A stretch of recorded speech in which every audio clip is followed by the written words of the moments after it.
കോൺഗ്രസ് നേതാവും തൃപ്പൂണിത്തുറ എം.എൽ.എയും മുൻ മന്ത്രിയുമായ കെ ബാബു ഈ തെരഞ്ഞെടുപ്പ് രാഷ്ട്രീയം ഉപേക്ഷിക്കുകയാണ്.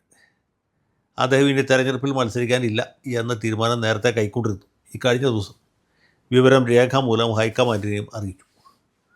അപ്പോൾ തൃപ്പൂണിത്തുറക്കാരെ സംബന്ധിച്ചിടത്തോളം അവർക്ക് പ്രിയങ്കരനായ ബാബു ചേട്ടൻ ഇനി ഈ തെരഞ്ഞെടുപ്പിൽ ഉണ്ടാകില്ല. ഇത്തവണ കൈപ്പത്തി അടയാളത്തിൽ മത്സരിക്കുന്നത് മറ്റേതെങ്കിലും ഒരു കോൺഗ്രസ്സുകാരനായിരിക്കും. ഈ ബാബു ചേട്ടൻ എന്ന് പറഞ്ഞ ആൾ ചില്ലറക്കാരനല്ല. എനിക്ക് അദ്ദേഹത്തെ കുട്ടിക്കാലം മുതൽക്ക് അറിയാം. ഞാൻ നെടുമ്പാശ്ശേരി മാറത്തനേഴ്സ് ഹൈസ്കൂളിൽ പഠിക്കുന്ന കാലത്ത് തന്നെ അന്ന് ഒരു KSU നേതാവ് അല്ലെങ്കിൽ യൂത്ത് കോൺഗ്രസ് നേതാവായിരുന്ന കെ ബാബുവിനെ കുറിച്ച് കേട്ടിട്ടുണ്ട്. അങ്കമാലിയിൽ നിന്നും മറ്റുമൊക്കെ വരുന്ന ഒരുപാട് കുട്ടികൾ ബാബു ചേട്ടൻ ഒരു വലിയ നേതാവാണ്, വലിയ ഭാവിയുള്ള ആളാണ് എന്ന് പറയുന്നത് കേട്ടിട്ടുണ്ട്. അങ്കമാലി പോലൊരു പ്രദേശത്ത് നിന്ന് ഈ ബാബുവിനെ പോലെ ഒരാൾ ഉയർന്നു വരിക എന്ന് വെച്ചാൽ അത്ര എളുപ്പമുള്ള കാര്യമല്ല. അങ്കമാലിയിൽ കോൺഗ്രസ്സുകാർ ധാരാളമുണ്ട്. പക്ഷേ പിന്നാക്ക സമുദായക്കാരനും ദരിദ്രനുമായ ഒരാൾ അങ്കമാലി പോലെ ഒരു സ്ഥലത്ത് നിന്ന് ഉയർന്നു വരിക അത്ര എളുപ്പമല്ല. അന്ന് കേന്ദ്ര വ്യവസായ സഹമന്ത്രിയായിരുന്ന AC ജോർജിൻ്റെ ഒരു സിൽബന്തിയായിട്ടാണ് ബാബു അറിയപ്പെട്ടിരുന്നത്.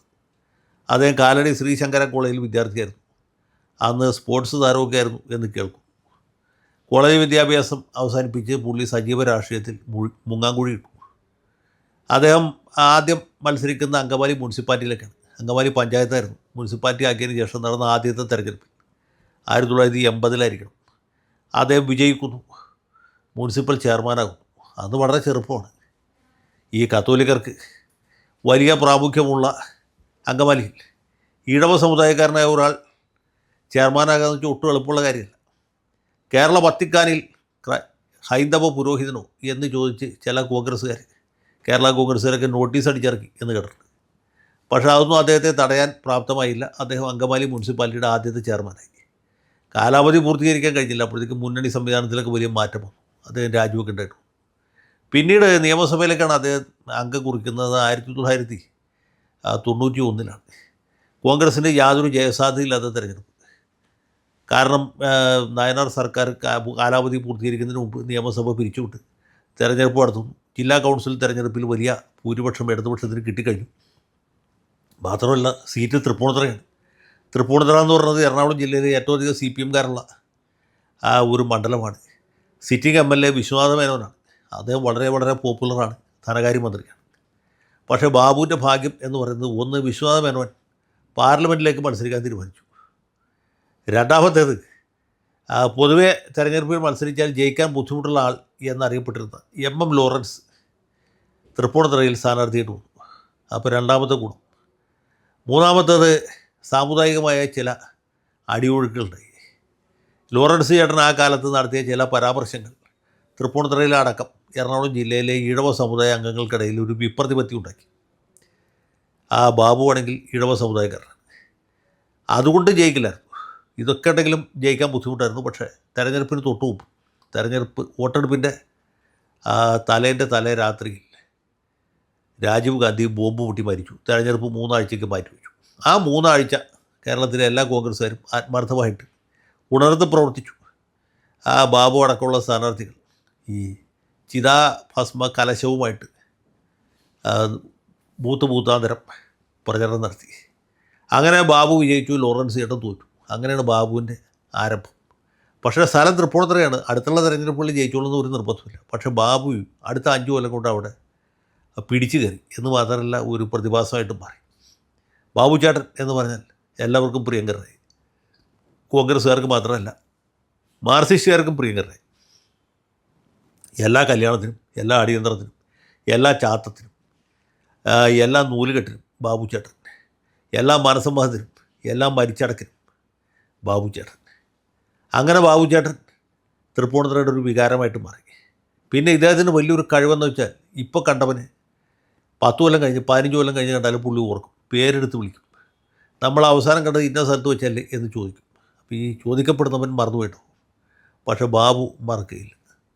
ഇതായിരുന്നു അദ്ദേഹത്തിൻ്റെ യോഗ്യത. അദ്ദേഹത്തിന് പ്രസംഗിക്കാനൊക്കെ വളരെ ബുദ്ധിമുട്ടാണ്. MLA എന്നുള്ള നിലയ്ക്ക് മറ്റു തരത്തിലുള്ള പ്രവർത്തനങ്ങളൊക്കെ വളരെ ദയനീയമായിരുന്നു. ബാബു MLA ആയിരിക്കുമ്പോഴും മന്ത്രി ആയിരിക്കുമ്പോഴും തൃപ്പൂണിത്തുറ മണ്ഡലത്തിലെ റോഡുകളൊക്കെ പൊട്ടിപ്പൊളിഞ്ഞ് നാശകോടാലിയായിട്ട് കിടക്കുകയായിരുന്നു. പക്ഷേ ആളുകൾക്ക് അതൊന്നും വേണ്ടിയിരുന്നില്ല. ബാബു ചേട്ടൻ അവരൊരു വികാരമാണ്. എല്ലാ മരിച്ച വീട്ടിലും, എല്ലാ കല്യാണ വീട്ടിലും വിളിച്ചാലും വിളിച്ചില്ലെങ്കിലും എത്തുന്ന ആളായിരുന്നു. ഇദ്ദേഹത്തിൻ്റെ പേര് ഈ കെ ബാബു എന്നുള്ളത് യഥാർത്ഥത്തിൽ കുമാരൻ ബാബു എന്നാണ്. പക്ഷേ തൃപ്പൂണിത്തുറക്കാർ ധരിച്ചത് കല്യാണ ബാബു എന്നാണ്. കാരണം എല്ലാ കല്യാണത്തിനും വരും.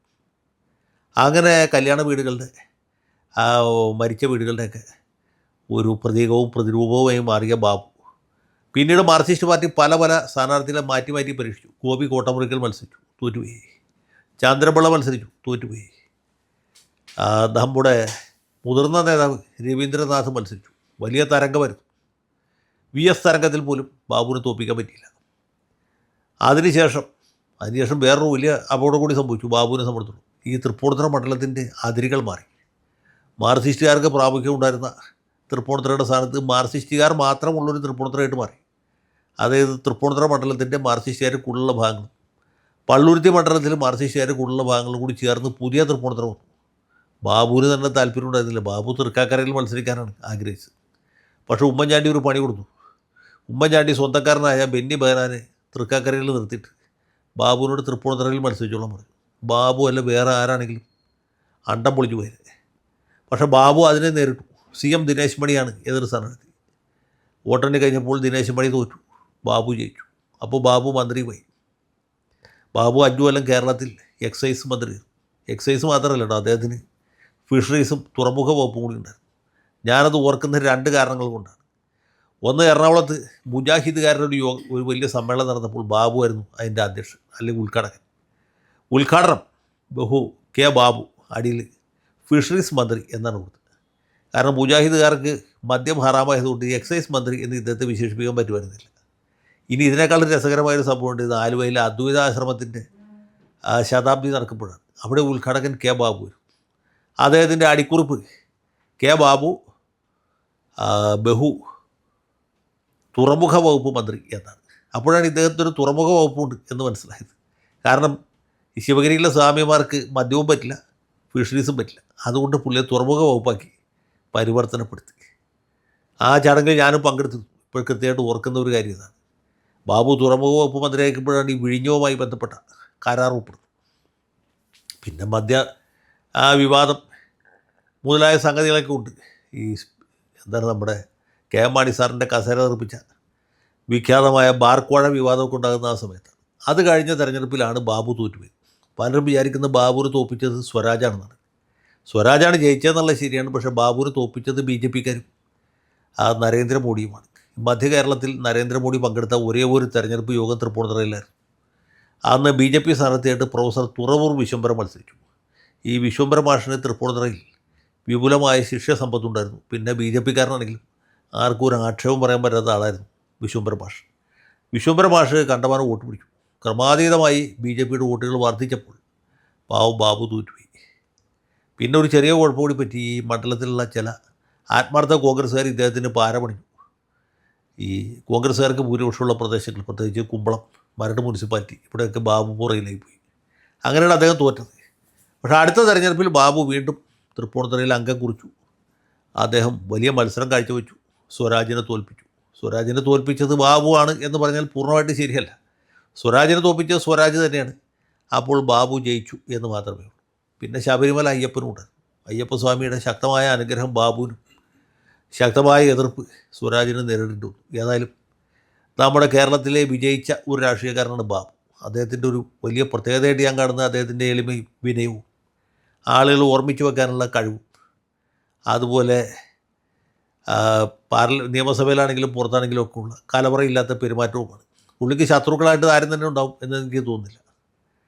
അദ്ദേഹത്തിനെ സ്നേഹിക്കുന്നവർ, അദ്ദേഹത്തെ വിലമതിക്കുന്നവർ ധാരാളം ഉണ്ട് താനും. സ്വരാജിന് ഇല്ലാത്തതും ബാബുവിനുള്ളതുമായ ഒരു വലിയ ഗുണം എന്ന് പറഞ്ഞാൽ വിനയമാണ്, നയമാണ്, അഭിനയമാണ്. അത് മൂന്നും സ്വരാജിനില്ല. മൂന്നും ബാബുവിന് ആവശ്യത്തിൽ കൂടുതലുണ്ട് താനും. ഏതായാലും സ്വരം ചീത്തയാവുന്നതിന് മുമ്പായിട്ട് സംഗീത കച്ചേരി അവസാനിപ്പിച്ച ബാബു ചേട്ടൻ, എൻ്റെ അഭിവാദ്യങ്ങൾ. ഇത് സകല കോൺഗ്രസ്സുകാർക്കും ഒരു മാതൃകയായിരിക്കട്ടെ എന്നാണ് എൻ്റെ ഒരേ ഒരു പ്രതീക്ഷ.